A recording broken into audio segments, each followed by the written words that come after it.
ayrılışımız üzerine çok şey söylendi, hala söyleniyor. Büyük spekülasyonlar yapıldı.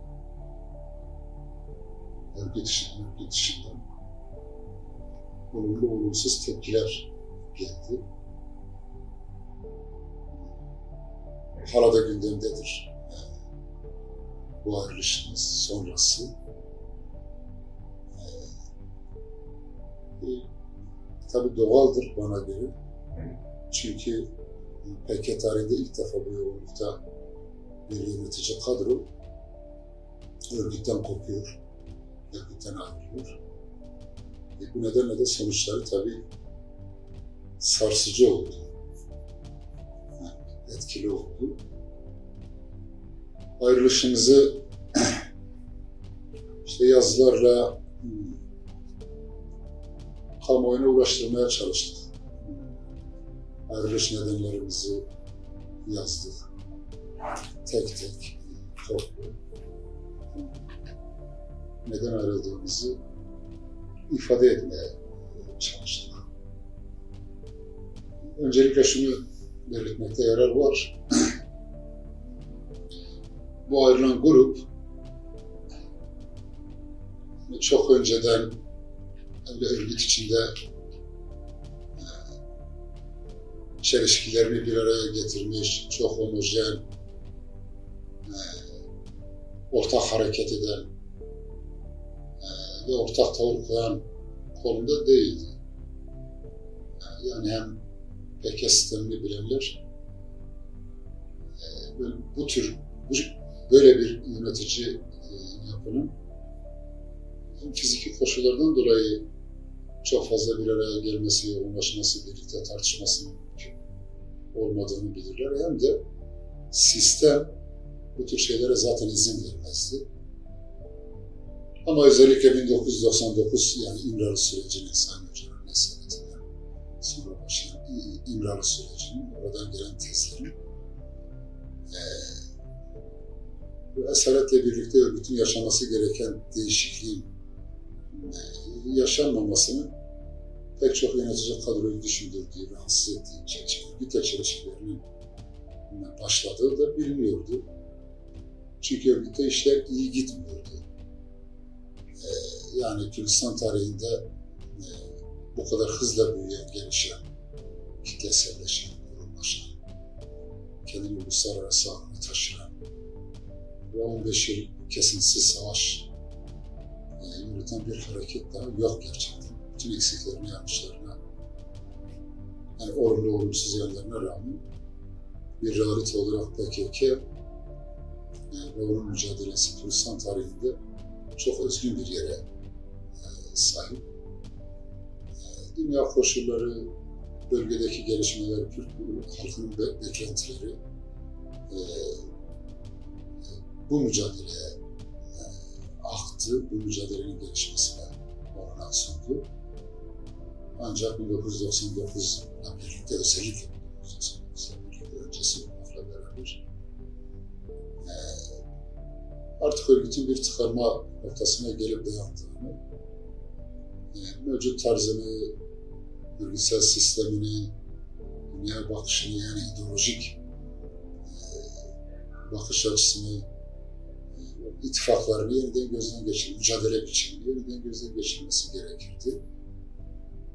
Bu yapılamadı ve sürekli bir kan kaybı yaşanmaya başlandı. PKK sisteminde ve mücadelesinde hiç alışık olmadığımız kopmalar başladı. 1990'ların ilk yıllarında çok yükselen uluslararası ilişkilerde bir gerileme başladı. Özellikle 2 Ağustos 99 savaşı ve silahı durdurma kararıyla birlikte kendini hızla siyasallaşmaya dönüştürmesi gereken, adapte etmesi gereken örgüt onu da yapamayınca çelişkiler ve kan kaybı artarak devam etti. Bu tabii hepimizi şu ya da bu oranda etkiliyordu. Demin de söylediğim gibi tabii İmralı'dan gelen tezler, yani mücadelenin stratejik doğrultusu Sayın Öcalan'ın tutuklu olmasına, İmralı koşullarında ve Genelkurmay denetiminde bulunmasına rağmen oradan geliyordu, oradan gönderiliyordu. Ve bunlar bizim hem geçmiş mücadelemizle çelişmekteydiler, hem de günümüze cevap vermekten uzak yaklaşımlardı. Kürt halkının beklentilerine ve ihtiyaçlarına, bölgedeki gelişmelere, Kürtler arası birliğe, ulusal birliğe ve uluslararası ilişkilere cevap vermekten tamamen uzak tezlerdi bunlar, bakış açılarıydı. Ama bunlar hiç tartışılmadan tabii uygulanmak durumundaydı. Belki'nin sistemi, önderlik sistemi, ona göre oluşturulmuş bir sistem. Esarete rağmen de bizler bu şekilde yürütüldü.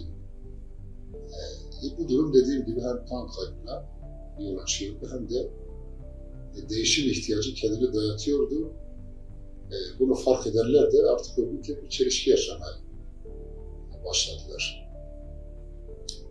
2003 Ağustos genişletilmiş merkez toplantısı bu konuda bir dönüm noktasıdır gerçekten. Çok dar anlamda bazı arkadaşların birbirleriyle düşünce alışverişi, tartışmaları olsa bile yine oraya da öyle çok hazırlanmış muhalefet geliştirmek için gelinmemişti. Ama toplantı içinde görüldü ki yönetici kadro başta olmak üzere ezici bir çoğunluk işlerin artık böyle gitmeyeceğini yüksek sesle dile getirdiler. Bir değişimin zorlu olduğunu dile getirdiler. Ve o toplantıdan değişim, işte KADEK isminin değiştirilmesi de içinde olmak üzere yeni bir program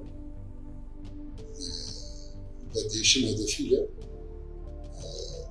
örgütün mevcut durumunu kurtarmak gerektiği sonucuna varıldı. Burada bir kararlaşma sağlandı. Kongre kararı alındı. Kongre gelin birinci kongresinin kararı alındı ve bir hazırlık komitesi oluşturuldu. Şimdi Cemil Bayık Avrupa Kongresi'ne yaptığı değerlendirmede esas olarak ipin ucunu birinci kongre gelin hazırlık komitesini ne müdahale etmeden çalışmasına olanak tanıdık. Bu nedenle ipin ucunu kaçırdık. Bu nedenle onun deyimiyle örgütü bölmek, parçalamak isteyenler etkili olabildi. Tabii doğru bakış açısı ilk defa örgütün önüne bir değişim imkanı çıktı. Büyük tarihi bir fırsattı. Kongre Gel programıyla hem örgüt demokratikleştirilebilecekti, bir değişim yaşanacaktı. Hem Kuzey Kürdistan'da hedefler muğlaklıktan kurtarılacaktı. Hem Kürtler arası ittifak, örneğin Güney Kürdistan'a, oradaki siyasi yapılanmalara bakış açısı ve ilişkiler düzeltilecekti. Hem hareketi zorlayan terör listelerinden kurtulacaktı. Uluslararası ilişkilerde yeni bir dönem başlatılabilecekti. Hatta uluslararası ittifaklar geliştirilebilecekti. Türkiye'nin AB süreci